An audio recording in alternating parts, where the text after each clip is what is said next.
വാർത്താ സമ്മേളനം കഴിഞ്ഞതോടെ കോൺഗ്രസ് ഓഫീസിലെയും മുസ്ലിം ലീഗിന്റെ ഓഫീസിലെയും BJP ഓഫീസിലെയും അവസ്ഥയാണിത്. ഇവരോട് ചേർന്ന് നിൽക്കുന്ന സുഡാപ്പി ജമാഅത്ത് ഇസ്ലാമിക്കാരുടെ ഓഫീസിലും അതേപോലെ തന്നെ ഇവരുടെ മൂട് താങ്ങി നടക്കുന്ന വലത് മൂട് താങ്ങി മാപ്രകളുടെ ഓഫീസിലും മറിച്ചല്ല. വലിയ പ്രതീക്ഷയോട് കൂടിയിട്ടാണ് മുഖ്യമന്ത്രിയുടെ വാർത്താ സമ്മേളനത്തിൽ മാപ്രകൾ എല്ലാവരും കൂടി എത്തിയത്. അവരുടെ പ്രതീക്ഷക്ക് കാരണം എന്താണെന്ന് ഞാൻ പറയാതെ തന്നെ നിങ്ങൾക്ക് അറിയാലോ. പക്ഷെ എന്താ സംഭവിച്ചത്? പ്രഖ്യാപനങ്ങളുടെ പെരുമഴ. ഒന്നും രണ്ടുമാണോ? കേരളത്തിലെ സർവ്വ മേഖലയെയും തൊട്ടു തലോടിക്കൊണ്ട് വളരെ കൃത്യമായി എണ്ണി എണ്ണി പറഞ്ഞ ഓരോ കാര്യങ്ങളും അത് ഞാൻ ആവർത്തിക്കുന്നില്ല, നിങ്ങൾ ഇതിനോടകം കേട്ടതാണ്. എന്ന് വെച്ചിട്ടുണ്ടെങ്കിൽ ആശാവർക്കർമാരെ, അങ്കണവാടി ജീവനക്കാരെ, അവിടുത്തെ ഹെൽപ്പർമാരെ, പാചക തൊഴിലാളികളെ, വീട്ടമ്മമാരെ, ക്ഷേമ പെൻഷൻ വാങ്ങിക്കുന്ന ആളുകൾക്ക് 400 രൂപ അധികം, ജീവനക്കാര്, അങ്ങനെ വിദ്യാർത്ഥികളെ, എല്ലാവർക്കും ആനുകൂല്യങ്ങളുടെ പെരുമഴ. ഒരു മാസം തന്നെ ആയിരക്കണക്കിന് കോടി രൂപ അഡീഷണൽ ആയിട്ട് ചെലവ്, നിലവിലുള്ള ചെലവിന്റെ പുറമെ അഡീഷണൽ ആയിട്ട് ചെലവ് വരുന്ന പ്രഖ്യാപനമാണ്. ഈ പ്രഖ്യാപനം വന്നതോട് കൂടിയിട്ട് UDF കേന്ദ്രങ്ങളിൽ തികഞ്ഞ നിരാശ, UDFന്റെ മൂട് താങ്ങുന്ന മാപ്രകളിൽ തികഞ്ഞ നിരാശ. സാധാരണഗതിയിൽ സാമാന്യ വിവേകമുള്ള ആളുകൾ തങ്ങളുടെ നാടിന്, തങ്ങളുടെ രക്ഷിതാക്കൾക്ക്, തങ്ങളുടെ സഹോദരങ്ങൾക്ക്, തങ്ങളുടെ മക്കൾക്കൊക്കെ ഉള്ള ആനുകൂല്യം ലഭിക്കുന്നു എന്നറിയുമ്പോൾ സന്തോഷിക്കുക ചെയ്യുക. പക്ഷെ ഇവിടെ തല കുത്തനെയാണ്. എല്ലാവരും കൂട്ടക്കരച്ചില്. ഈ പറയുന്ന പ്രഖ്യാപിച്ചതൊക്കെ കമ്മ്യൂണിസ്റ്റുകാർക്ക് മാത്രം നൽകുന്നതല്ലല്ലോ, എല്ലാവരുടെ വീടുകളിലെത്തും. എന്നിട്ടും കരച്ചിലോട് കരച്ചില്. ഈ പറയുന്ന 400 രൂപ അഡീഷണൽ വാങ്ങുന്നതോ 1000 രൂപ ഇതുവരെ കിട്ടാത്ത പെൻഷൻ കിട്ടുമ്പോഴോ ഇതൊന്നും അവർക്ക് പ്രശ്നമല്ല. പക്ഷെ കരച്ചിലാണ്. എന്താ കാരണം? ഇവരുടെ പ്രശ്നം വേറൊന്നാണ്. നമ്മൾ സാധാരണ പറയലും മോൻ ചത്താലും മരുമകളുടെ കണ്ണീര് കാണണം എന്നുള്ള, രാജ്യം ഈ സംസ്ഥാനങ്ങൾ നശിച്ചാലും വേണ്ടില്ല ഈ പറയുന്ന കമ്മ്യൂണിസ്റ്റുകാർ അധികാരത്തിൽ നിന്ന് പോണം എന്നുള്ള ഒരു വളരെ സങ്കുചിതമായ നിലപാടുകളാണ് മഹാഭൂരിപക്ഷം വരുന്ന പ്രതിപക്ഷ പാർട്ടി അംഗങ്ങൾക്കും അതേപോലെ തന്നെ പ്രത്യേകിച്ച് നേതാക്കൾക്കും അതേപോലെ തന്നെ മാപ്രകൾക്കും ഉള്ളത്. കഴിഞ്ഞ ദിവസം ഈ പ്രഖ്യാപനം വന്നതോടുകൂടി സ്വാഭാവികമായിട്ടും ഇന്നലത്തെ രാത്രി ചർച്ച എന്തായിരിക്കും? ഇത് തന്നെയായിരിക്കും. അങ്ങനെ രാത്രിയിലെ ചർച്ചയിൽ മാതൃഭൂമി ചാനലിൽ ജെയ്ക്സി തോമസ് പങ്കെടുക്കുന്ന ഒരു ചാനൽ, ജെയ്ക്കായാലും പറഞ്ഞ മറുപടി ഞാൻ മറ്റൊരു വീഡിയോയിൽ കൊടുക്കുന്നുണ്ട്, നിങ്ങൾ കാണണം. ഇതില് പങ്കെടുത്ത സംഗിണിയായിട്ടുള്ള ഒരു അമ്മച്ചി, സിന്ധു മോൾ, അങ്ങനെ ഒരു അമ്മച്ചിണ്ട്. ആ അമ്മച്ചി പറഞ്ഞ ചില കാര്യങ്ങളുണ്ട്.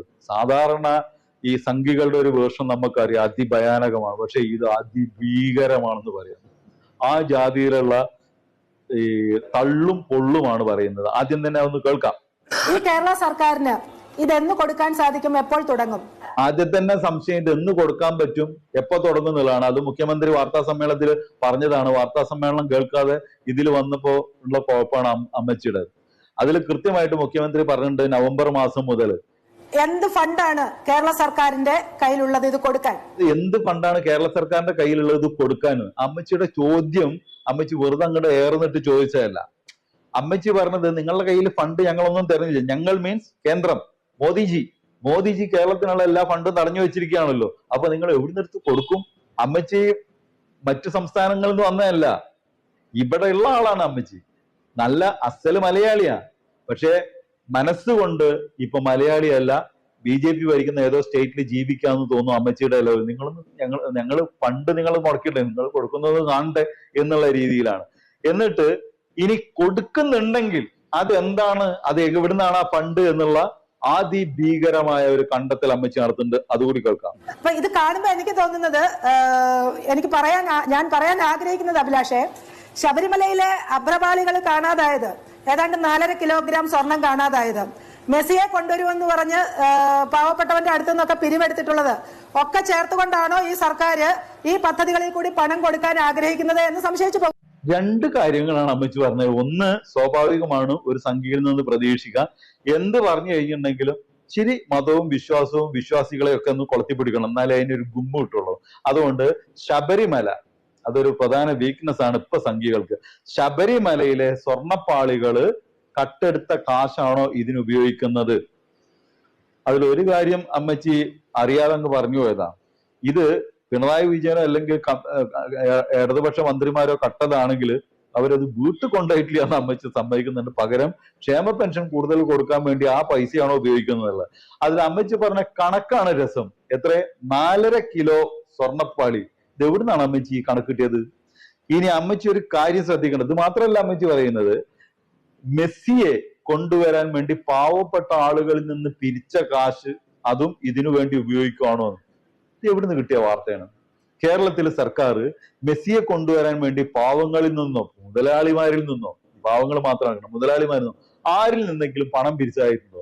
ഇത് നിങ്ങൾ എന്താ വിചാരിച്ച് അണ്ടിമുക്കിലെ ഈ പറഞ്ഞ ശാഖയാണ് വിചാരിച്ചു? ആ ശാഖയില് തന്റെ മുന്നിലിരിക്കുന്ന കാവിക്കളസവും കുറുവടിയും കയ്യിൽ വെച്ചിരിക്കുന്ന ചാണക സംഖ്യകളോടാണ് സംസാരിക്കുന്നതാണോ? ഇത് ഒരു ചാനൽ ചർച്ചയെ കേരളത്തിലെ പൊതുസമൂഹം കേൾക്കുന്നതാണ്. അവരോട് മറുപടി പറയണം. എന്ത് തോന്നിയാസാണ് നിങ്ങൾ വിളിച്ചു പറയുന്നത്? ആരുടെ കയ്യിൽ നിന്നാണ് കേരള സർക്കാർ മെസ്സിയുടെ വരവുമായി ബന്ധപ്പെട്ട് പിരിവടത്തിയത്? ശുദ്ധ തോന്നിയാസം വിളിച്ചു കയറിയ. പറഞ്ഞ കണക്കെന്താണ്? അഭ്രപാളികളിൽ നിന്ന് 4.5 കിലോ. ഞാനായിട്ടൊന്നും പറയുന്നില്ല, നമുക്കൊരു വാർത്ത വായിക്കാം.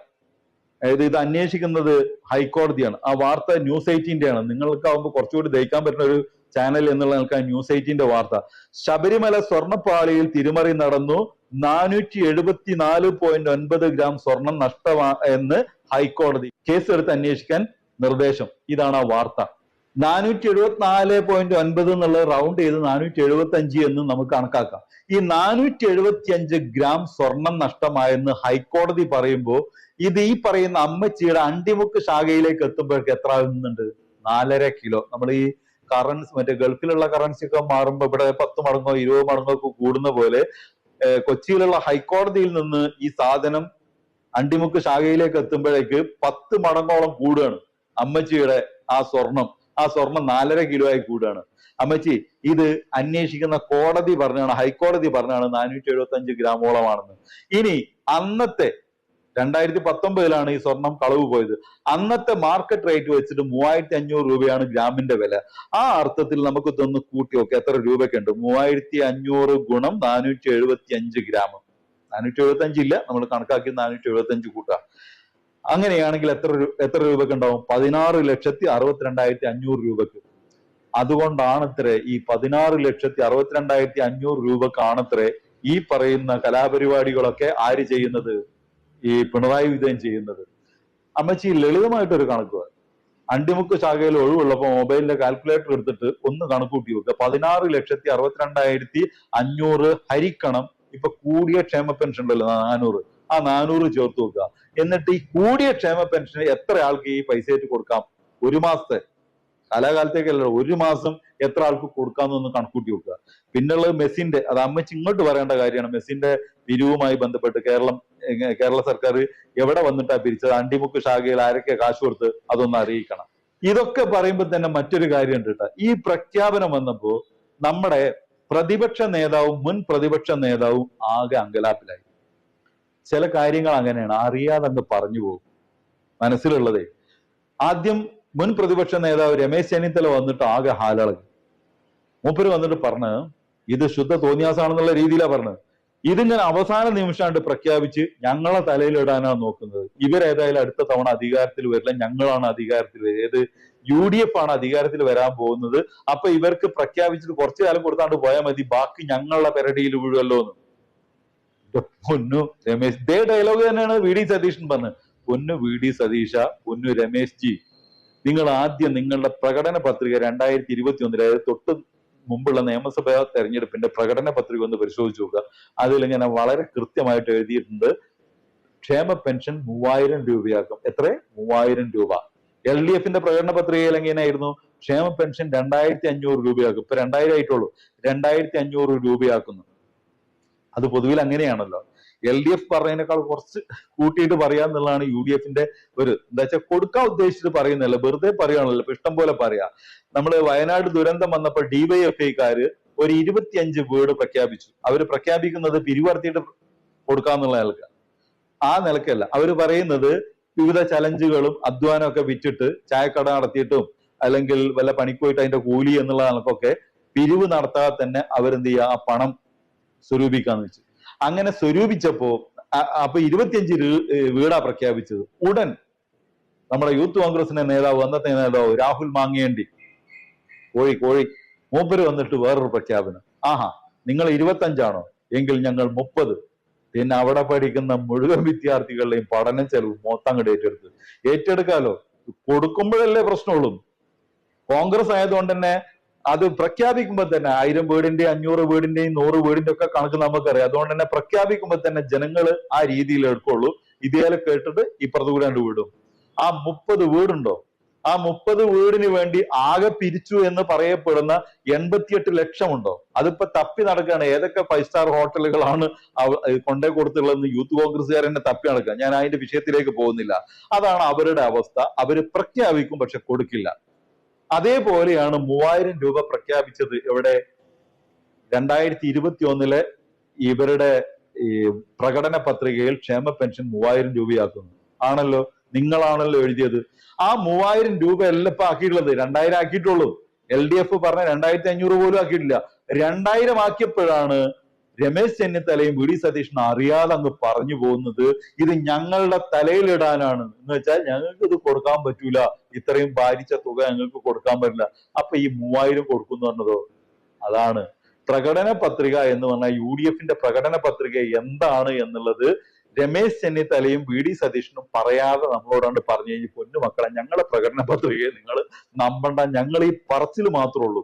ഇത് തന്നെയാണ് UDFന്റെ കൺവീനർ കുറച്ച് ദിവസം മുമ്പ് ഈ ക്ഷേമ പെൻഷന്റെ വർധനവുമായി ബന്ധപ്പെട്ടിട്ട് ഒരു വാർത്ത വന്നപ്പോ ഇത് ശുദ്ധ മര്യാദകേടാണ്, പ്രകടന പത്രികയിൽ എഴുതിയെന്ന് കരുതിയിട്ട് ഇതൊക്കെ നടപ്പാക്കാൻ പാടുണ്ടോ എന്ന് പച്ചയ്ക്ക് ചോദിച്ചത്. ഇതാണ് UDFന്റെ അവസ്ഥ. ഏതായാലും കുറച്ച് ദിവസത്തേക്ക് UDFന്റെ കരച്ചിലോട് കരച്ചിലായിരിക്കും. അതുകൊണ്ട് സഖാക്കള് ഒന്ന് സംയമനം പാലിക്കുക. പലർക്കും പലതരത്തിലുള്ള പ്രയാസങ്ങളുണ്ട്, ഹൃദയ സംബന്ധമായ, അതുപോലെ രക്തസമ്മർദ്ദം കൂടുന്ന പ്രശ്നം. അതൊക്കെ കണക്കിലെടുത്ത് വേണം UDFകാരോട് സംസാരിക്കാൻ.